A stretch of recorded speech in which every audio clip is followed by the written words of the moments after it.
नरम से बतियाती थी, हंसती थी, मुस्कुराती थी, जीने मरने की कस्में खाती थी। मोहब्बत के दुश्मन चंडालों ने अब भैंसे बेच दिया उसके घर वालों ने। अब बताओ हम क्या करें, अब भैंस चली गई। हाँ, यहाँ पे बहुत अच्छे अच्छे कवि, नीरज पांडे तो इतना विद्वान है कि गोबर सूंघ के भैंस की उम्र बता देता है। हाँ, इसके लिए तालियां हो जाए एक बार।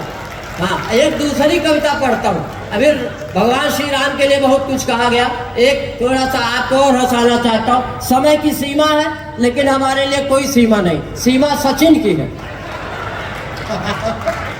सीमा सचिन की। एक बात बताना, हमारे यहाँ बरसों से नारा लगाया जा रहा, हिंदू मुस्लिम भाई भाई, हिंदू मुस्लिम भाई भाई। हम कहते हैं नारे को बदल दो, नारे में संशोधन करो, हिंदू मुस्लिम भाई भाई नहीं, हिंदू मुस्लिम मियाँ बीबी। दिन भर लड़ो, रात को फिरे। अभी आपने देखा सीमा गुलाम हैदर, सचिन, या जब से पाकिस्तानी भौजी आई है, तालियां बजती, यहाँ पद्म पुराण में लिखा, या जब से पाकिस्तानी भौजी आई है, पूरे मीडिया में इसी की खबर छाई है। हर न्यूज चैनल वाले ले रहे साक्षात्कार, मानो और रजिया सुल्तान की रिश्तेदार। और पबजी खेल खेल हुआ प्यार आ गई, पबजी खेल खेल हुआ प्यार आ गई, सीमा करके सीमा पार आ गई। और गदर में सनी देओल ने उखाड़ा टनल, या पूरी बोरिंग उखाड़ आ गई। ऐसा होना चाहिए, प्यार करो तो सरहद पार करो, या पूरी बोरिंग उखाड़ आ गई। और मैं थोड़ा सा यू टर्न लेता हूँ कि जब जब हमको विदेशी माल भाया है, सुनिएगा भाई मंच के कवियों, कि जब जब हमको विदेशी माल भाया है, इस देश पे कोई न कोई संकट गहराया है, इस देश पे कोई न कोई संकट गहराया है। ईस्ट इंडिया कंपनी से प्यार, भारत में अंग्रेजों का अत्याचार। इसलिए बेटा सचिन, जिसे खा रहे हो समझकर बिरयानी, देख लेना कहीं निकलना है सुपर्णखा की नानी। ना जाने बेचारे कितने पत्नी का दुख झेल रहे हैं, ना जाने बेचारे कितने पत्नी का दुख झेल रहे हैं। सचिन सीमा की लव स्टोरी देखकर हमारे गांव के बुढ़े भी पबजी खेल रहे हैं। और 4 पंक्तियां अंतिम पढ़ता हूँ, 4 पंक्तियां में भारत के शौर्य और भारत का प्यार। अभी ये कह रहा था, ये हमारा छोटा भाई उत्कर्ष उत्तम, ये बुलडोजर है, हम भी कुछ हैं, हमको ईडी समझो। हमसे मंत्री जी ने कहा कि ये बताओ बीजेपी का क्या मतलब होता है। हम कहा 2014 के पहले बीजेपी का मतलब था बहुत ज्यादा पीड़ित, अब बीजेपी का मतलब बहुत ज्यादा पावर। फिर मंत्री जी ने दूसरा प्रश्न दागा, कहा ईवीएम का क्या मतलब होता। हम कहा ईवीएम का मतलब होता है एवरी वोट फॉर मोदी। तालियां बजाओ। ये हमारा हमारी देशभक्ति देखो। अच्छा, चाइना पाकिस्तान कुछ भी कर ले, हमारे देश का कुछ नहीं बिगाड़ सकते। अभी हम चाइना गए, हमने चाइना वाले से कहा तुम्हारे पास है क्या, खाली चाइना वाल, हमारे यहाँ अग्रवाल, जायसवाल, मोदनवाल, सबका बाप केजरीवाल। तो जिस देश में इतने वाल हो तुम देश की छुच्छी नहीं डीली कर सकते हो। हाँ, ऐसे थोड़ा हमारे देश के लिए तालियां हो जाए। हाँ, हल्के न लो, बॉडी ने देखो, भावनाओं समझो।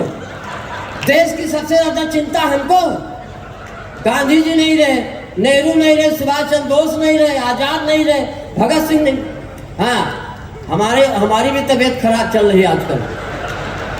अंतिम पंक्तियां पढ़ता हूँ भगवान श्री राम को प्रणाम करते हुए, और वो सीमा गुलाम हैदर के लिए 4 पंक्तियां पढ़ता हूँ, थोड़ा सा हंस ले थोड़ी देर।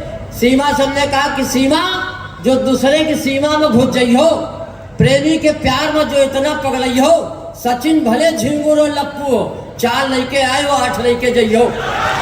ये भारत है, ये भारत का शौर्य है। अब अंतिम 4 पंक्तियां पढ़ता हूँ, भगवान श्री राम के चरणों में निवेदन करता हूँ। अभी एक 2 कौड़ी का नेता हमसे कह रहा था कि तुलसी बाबा ने गलत लिखा, तुलसी बाबा ने मानस में गलत लिखा। हम कहा हमसे काहे पूछते, उन्हीं के पास जाओ। हमसे काहे पूछ रहे हो, और तो गलत लिखा। अभी हरिबहादुर हर्ष ने पढ़ा कि मानस की प्रतियां जलाई गई। अंतिम पंक्तियां पढ़ता हूँ और भगवान श्री राम के चरणों में, और मैं 4 पंक्तियां पढ़ता हूँ। अब वो स्थिति आ गई है कि वक्त कार सेवकों का बलिदान तोलने लगा। वक्त कार सेवकों का बलिदान तोलने लगा, राम विरोधियों का आसन डोलने लगा। और जब से तर्कस से छूटा है राम बाण, रावणी दल भी जय श्री राम बोलने लगा।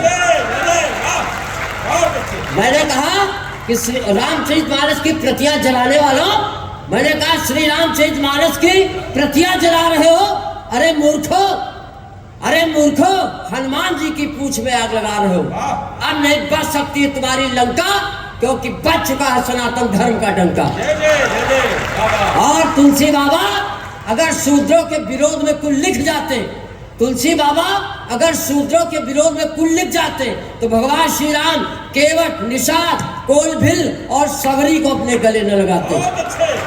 और अकबर के समय में अगर तुलसी बाबा मानस न रच पाते, तो शायद हिंदू और हिंदुत्व को न बचा पाते।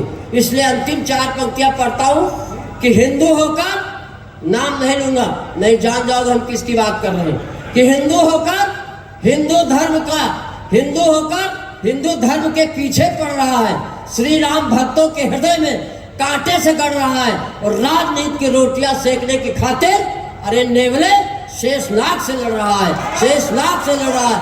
जय हिंद, जय भारत, जय श्री राम, भारत माता की।